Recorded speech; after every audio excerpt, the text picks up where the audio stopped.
이슈앤 상식 4호로 시작하겠습니다. 자, 먼저 지금 한참 공채 준비하시느라 바쁘시죠? 필기시험이 끝나면 또 면접도 앞두고 있을 겁니다. 상반기 채용 대비 주요 이슈 정리 좀 해보도록 할게요. 최근 3, 4개월 동안 있었던 내용들입니다. 이슈앤 상식에서도 다뤘던 내용이니까 이전 잡지들도 참고하셨으면 좋겠네요. 먼저 혼돈 속에 남북 미국 관계입니다. 한참 북핵 문제 때문에 북미 간의 관계가 최악으로 치닫고 있다가 갑자기 이 화해 무드로 또 가고 있네요. 남북 정상회담이 곧 진행될 예정입니다. 그리고 북미 정상회담도 진행될 예정이죠. 각자 입장을 조금 생각해 보자면 북한 입장에서 체제 보장을 위해서 핵을 개발했다면 지금 협상은 왜 합니까? 체제 보장을 위한 거죠. 미국 입장에서도 트럼프 정부가 딱히 뭔가 내놓은 게 없거든요. 지금 무역전쟁을 시작하면서 갈등만 더 키우고 있죠. 뭔가 업적으로 내걸 게 필요하지 않을까요?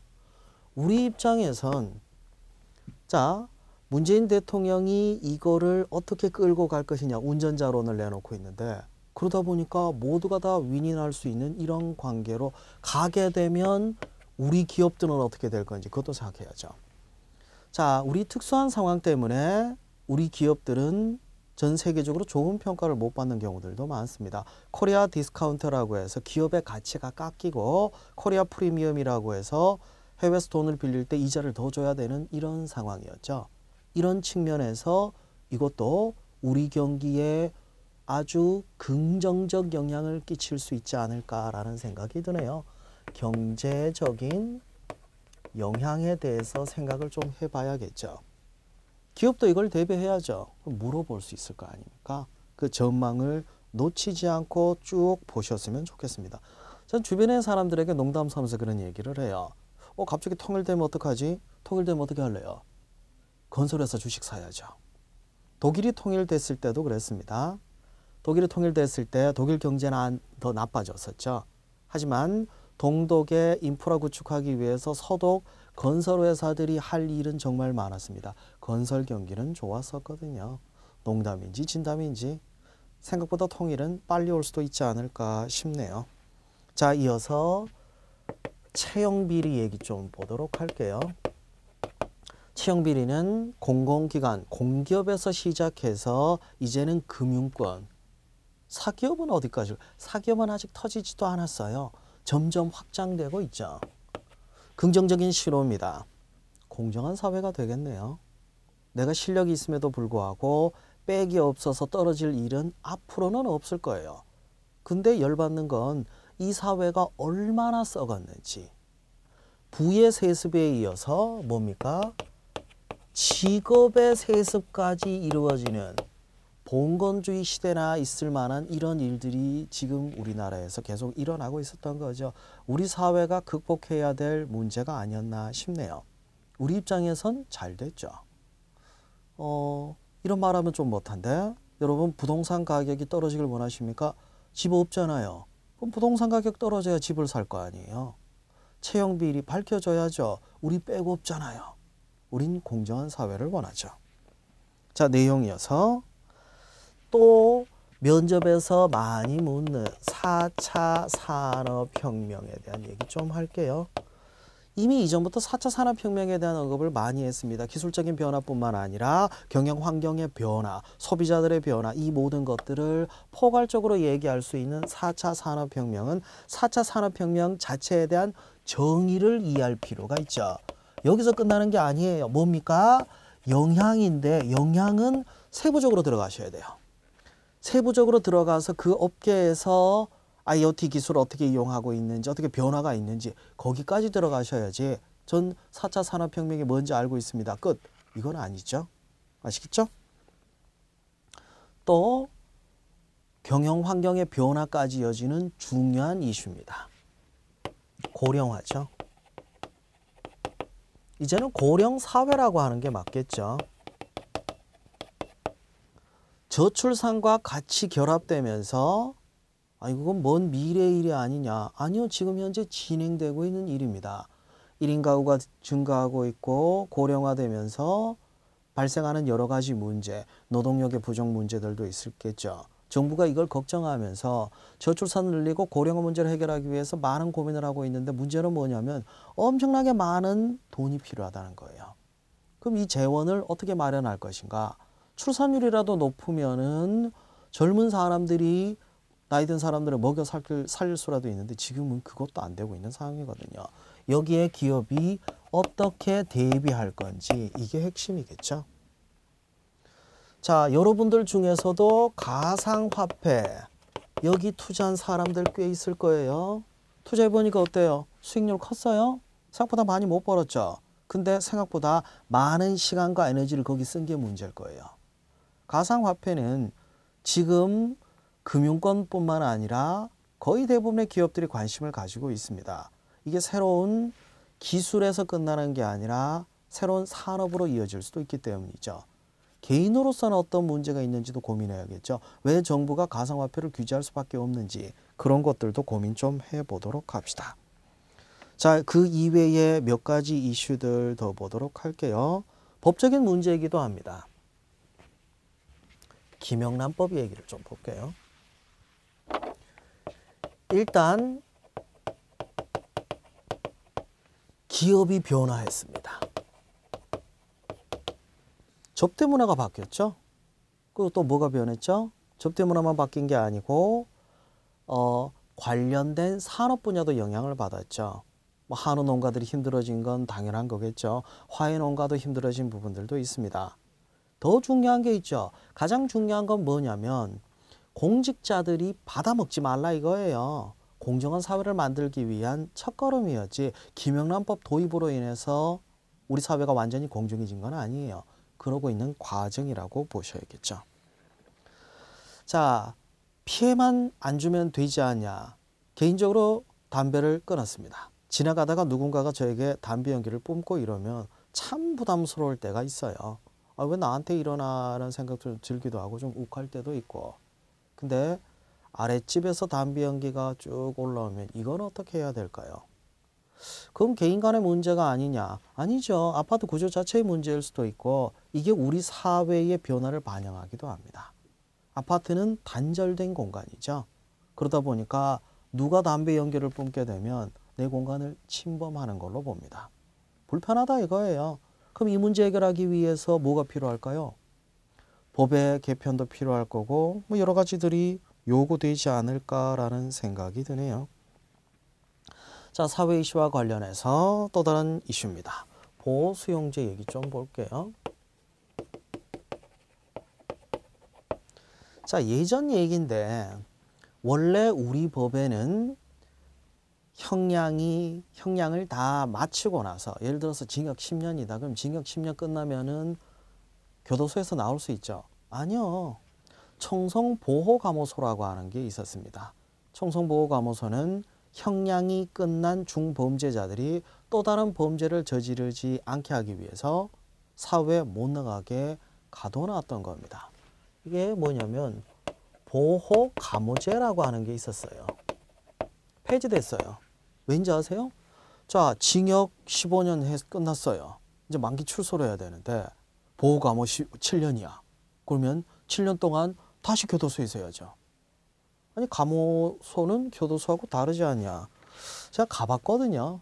가봤다고 하니까 말이 좀 이상한데 어릴 때 제가 성당을 다녔었는데 이 성당에서 청송보호감호소에 그 유치원 다니는 꼬맹이들이 공연을 하는 게 있었어요. 크리스마스 즈음에서. 거기 한번 따라가 봤었는데 그냥 교도소인 것 같아요. 굉장히 두꺼운 철문 안에 사람들이 수용되어 있습니다. 뭐 교도소를 가보지는 않았지만 제가 봤을 때는 여기는 그냥 교도소였어요. 감호가 되지 않아요. 사람들의 눈빛이 참 무서웠던 기억이 납니다. 근데 그들도 사람이라는 생각이 들었던 게 유치원 다니는 그 꼬맹이들이 앞에서 뛰어놀고 있으니까 막 우는 거예요. 자기 자식이 생각이 나서 그랬는지 어떤지는 모르겠지만 아, 이 사람들도 사람이구나 라는 생각이 그때 들었었죠. 이중처벌 금지의 원칙에도 위배되고 한다고 폐지했는데 문제가 뭐냐. 아동대상 성폭행을 저지른 진짜 나쁜 사람들. 이 사람들이 현재의 법률 제도로는 그렇게 장기적인 처벌을 받지 않아요. 미국이었으면 징역 100년은 선고받았을 텐데 우리나라 법에서는 뭐 술에 취해서 그랬다, 뭐 했다, 뭐 이런 식으로 형량을 깎아주다 보니까 기껏해야 징역 한 10년 좀 조금 넘습니다.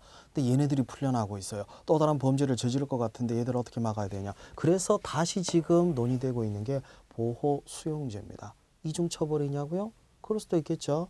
하지만 사회 암적 존재라면 사회에서 분리하는 것도 하나의 방법이 아닐까 이런 생각이 드네요. 자, 나머지 또 얘기 보도록 할게요.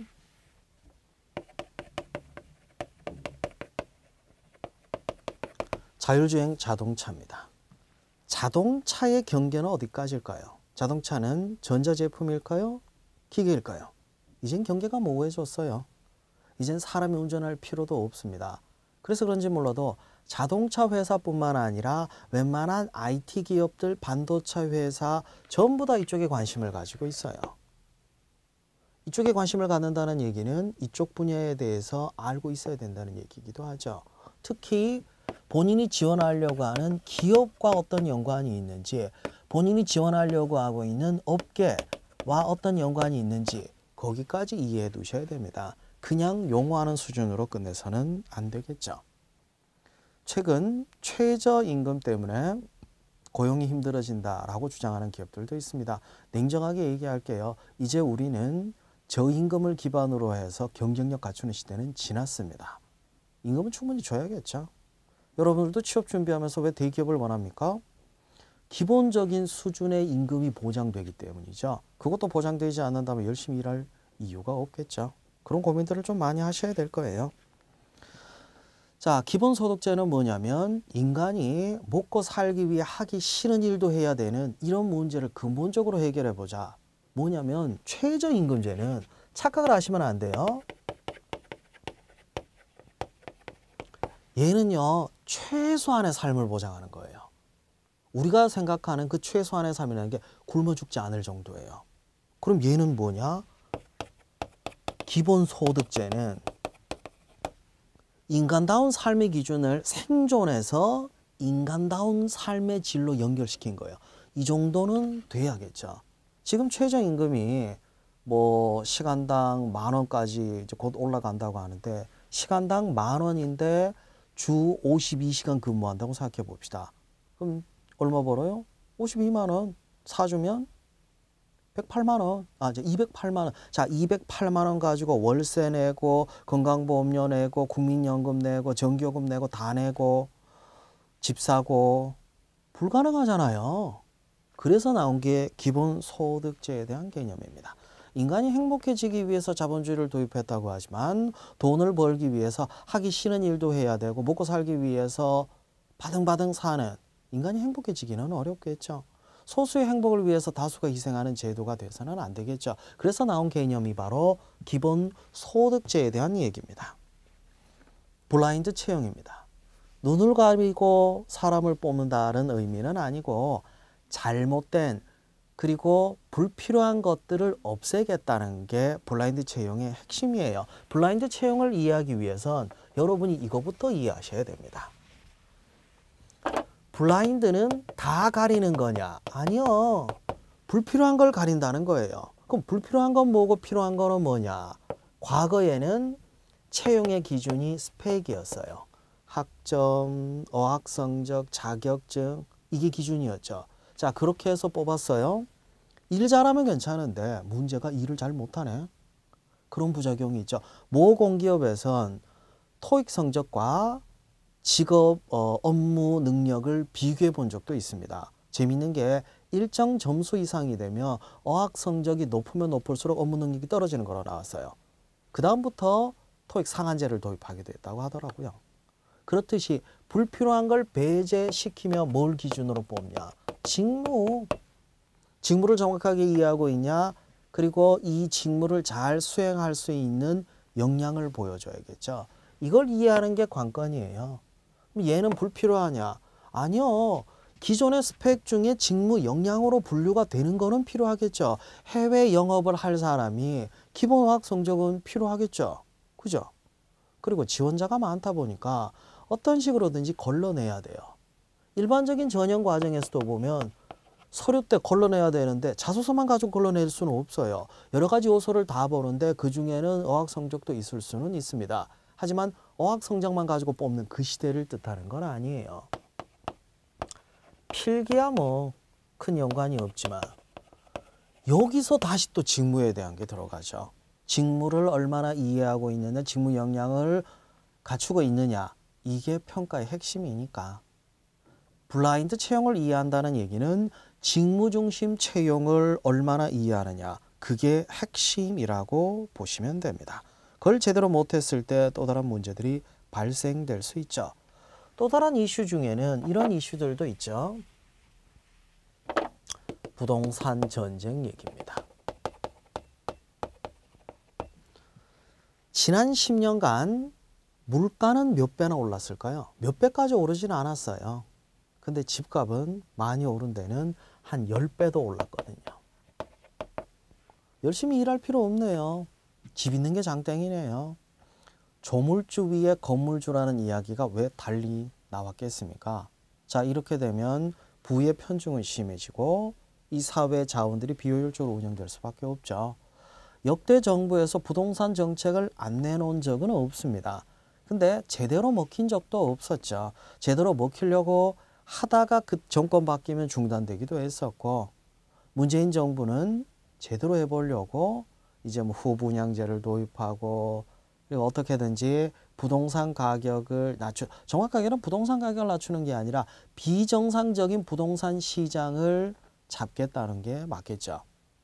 자, 이에 따라서 제도가 바뀌게 되면은 건설업체 뿐만 아니라 여러 산업 분야에 영향을 끼치게 됩니다.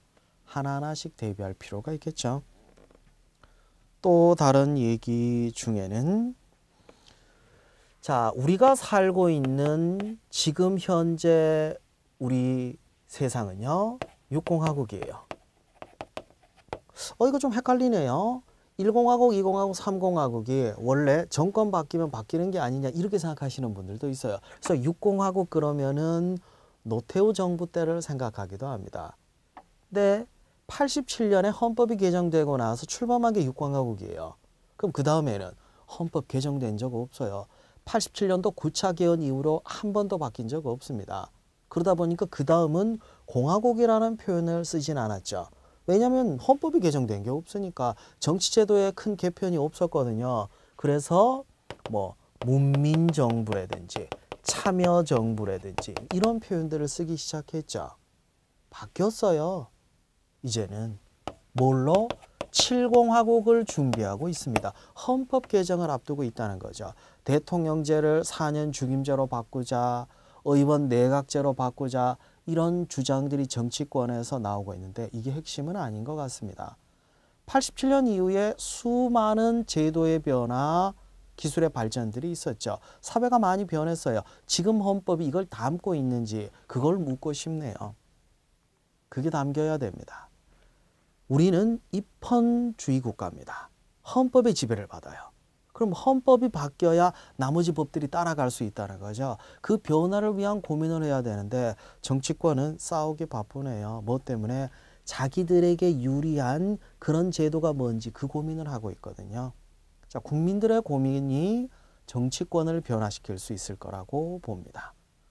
조만간 또 지방선거도 있고 뭐 계속 선거는 나오겠죠. 여기에서 민의를 정확하게 보여주지 않으면 정치권은 변화하지 않을 것 같네요. 그 내용까지 정리해 봤습니다.